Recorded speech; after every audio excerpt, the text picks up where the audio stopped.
సూర్యుని క్రింద జరిగే ఏది శాశ్వతము కాదు. ఆకాశ పక్షులే కొట్లల్లో కూర్చుకొనవు.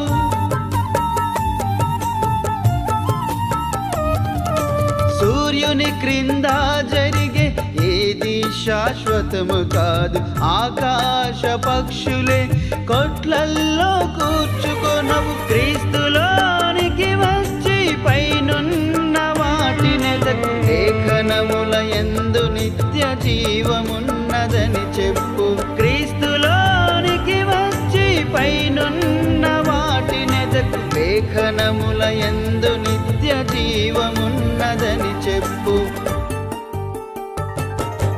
ప్రభుని తెలుసుకో, పరలోకమున్నది. మరణిస్తే నీకు నిత్య జీవమున్నది. ప్రభుని తెలుసుకో, పరలోకమున్నది. మరణిస్తే నీకు నిత్య జీవమున్నది.